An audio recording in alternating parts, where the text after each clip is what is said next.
Welcome back, Dominators, of this part 2 of the latest Instagram algorithm updates, and this one's a banger because if you haven't watched it already, recently Mosseri, the head of Instagram, plus Mark Zuckerberg himself, they hopped on a live stream together to mostly discuss upcoming monetization changes for creators. But between the lines, Mosseri actually leaked how the Instagram algorithm works and what you have to do in order to get this whole thing on your side. So in this video, we're gonna deconstruct what he said. We're gonna read a little bit between the lines how you can actually use this whole information to get the algorithm on your side. And here's the thing, we've talked about these principles here before on my channel. Most of the times, or actually up until now, almost all of the times, we were right on figuring out how the algorithms work. How do I know that? And I just have to say it again and again. All of the things, or most of the things that I talk about right here are approximations of what I believe is the real thing, how the algorithms work, how the whole ecosystem of Instagram actually works. How do I know that? I have an Instagram marketing agency. I've had the agency for the past 3 or 4 years already. Going through a lot of Instagram changes, having lots of clients, having some test accounts also set up to actually figure out, measure this, track the, what's happening right now at the platform to, kind of model my own way of what I think how the algorithms work. Now, here's the thing. It was right up until now. And yet again, I was proven right that this is actually how it works. Anyway, let's take a look at what Mosseri actually said. And I've actually had a few people reach out to me asking me, can I watch this live stream again? Yes. And this is something very interesting that I see right now. Apparently, they're playing around with a new IGTV icon. I haven't seen this before. My microphone is falling down here. Yes, there's a hidden microphone here. They're playing around with the IGTV symbol. Are you kidding me? This is the first time I see this. Let me just check my other accounts. Obviously, Zuckerberg. There you go. As you can see, live on air, this is the old IGTV. And this is how it works usually, the algorithm and algorithm updates, just getting a little off track right here. They have a lot of split tests going on, testing certain features out for themselves, first of all, but also to see how the audience reacts to this. Apparently I'm in some sort of IGTV icon change test group. So anyway, if we go towards the end, we're actually another dude hopped on with them on the live stream saying, chronological feed brothers, this was a lot better, what's going on? Mosseri said the following. I think the key thing is what we found is that when we rank feed, we try to make the most of people's time by doing our best, and we make mistakes, but doing our best to show them what they're most interested in. They end up happier if we ask them how satisfied are you with Instagram or with Facebook? But they also end up using Instagram on Facebook more, which then ends up helping creators overall get more engagement. Yeah. So it increases the overall pie.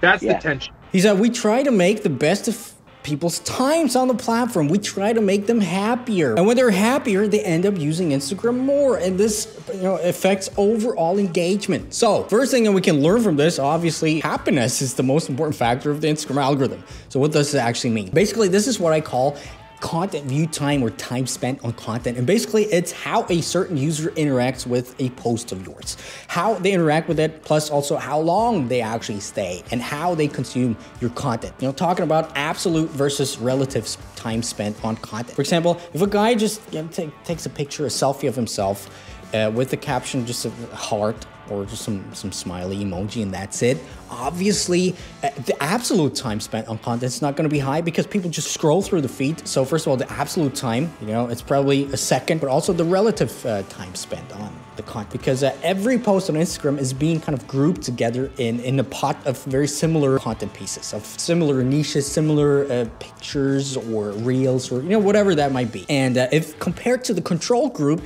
you kind of have less what I call social signals, time spent on content, likes, comments, the depth of the comments they probably track as well. And the less that you have relatively compared to the control group, the worse it is for you as a content creator. They're not going to push out your content too much more, because why? People are not really happy. So the most important thing that you have to think about when creating content on Instagram to beating the algorithm actually is, how do I make people happy? How do I up the interaction time of my post? Plus, how do I get people to interact with me more and in a higher quality fashion? So how can you do that? For example, in my premium program, the Instagram Black File, we talk about various ways to, first of all, set up a content strategy to hook people in, to have multiple pillars of content with multiple types of or forms of content that people actually find interesting, by figuring out, doing some research with your audience, a lot of testing out with your posts and stuff like this, figuring out the analytics. But also for every individual post,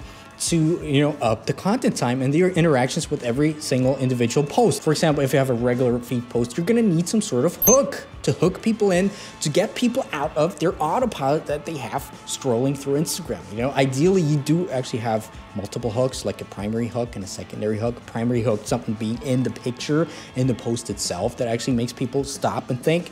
And second of all, a hook like the first line of caption that you have there to, you know, get people out there and to make them actually want to read more. And if you've done that, you're actually way ahead of 90% of the other normal, regular Instagram creators out there, you know, getting people to consume time of your content more.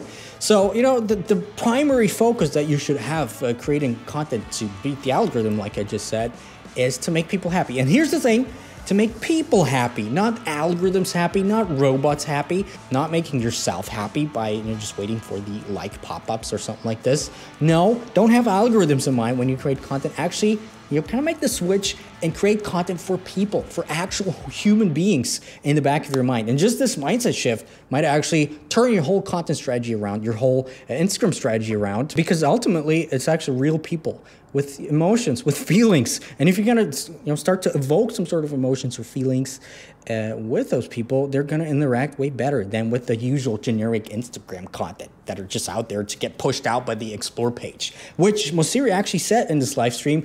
You know, before that, we kind of just took a look at, you know, how well a piece of content performed, and we tried to push out already, you know, well-performing content to more creators. Now, apparently, they're shifting it. You know, they're going more for quality content. With that being said, you're still gonna have to figure out the sweet spot of each, you know, tool that Instagram gives you. For example, with regular posts, you know, find a sweet spot on how people stay the longest in your post. Obviously, carousels. There could be a thing as to little carousels, like just 2 carousels, for example.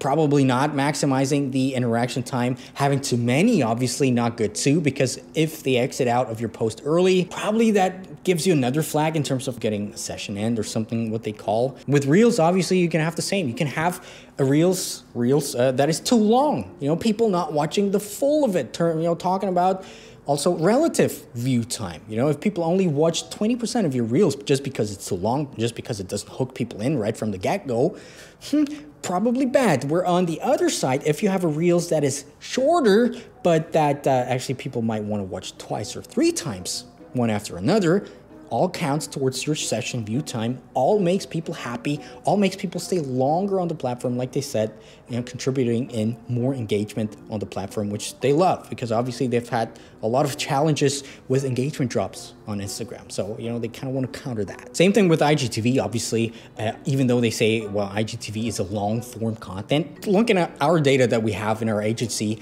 we can say that, you know, IGTV videos tend to perform best that are between 2 and 5 minutes long. You know, obviously with IGTV, you have analytics tools, you have the retention graph there where you can actually take a look at it and analyze and optimize your content based around that. But still, you're gonna have to see how it's like for your individual audience, because there could be quite some differences between certain audiences, certain demographics and stuff like this. Now, another thing that actually Zuckerberg said about the whole Instagram algorithm, just a small thing, he said, well, I mean, time of day and all that stuff matters too. So it's not just the content. Time of the day matters as well.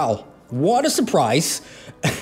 So you're gonna also, you know, not only have to optimize your content, but also the time when you push out the content, so your initial social signals get picked up the best, so they can push you out to more and more people. So how are you gonna figure that out? Obviously, there's multiple ways. First way that most of people actually use is just going into their analytics, tracking, seeing, well, you know, there's a graph in there saying, well, most of the people are online right now at this specific time. But, you know, I've seen that it doesn't really seem to work as best as they should. Sometimes this graph doesn't actually tell you anything because it's kind of like a flat line sometimes. So how can you do it in a different way? And there's multiple ways to do it. First of all, being, you know, just interacting with your audience through stories, for example, creating some polls, creating some Q&A stickers, these other, you know, question and answer type things, quiz, that's what it's called, quizzes, to actually get people to answer, you know, to tell you, you know, this is when I'm on Instagram the most active, you know, this is when I'm there most of the time. And by just doing that, for example,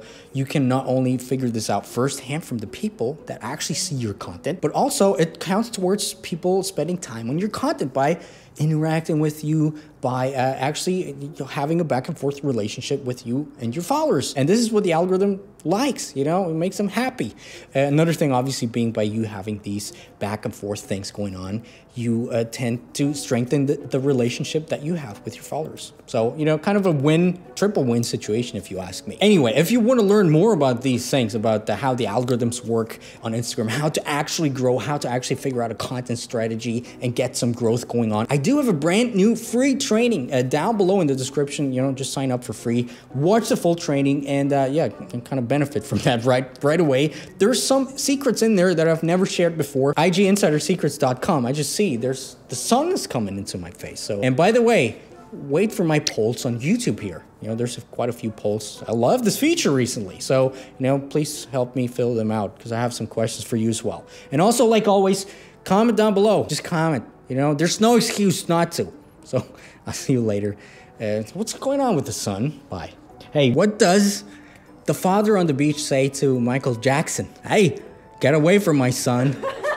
One member of the Bloodhound gang told me this joke when I was 13, when I met him on the street. Yeah, it's actually a true story. So, bye. I'll see you guys soon.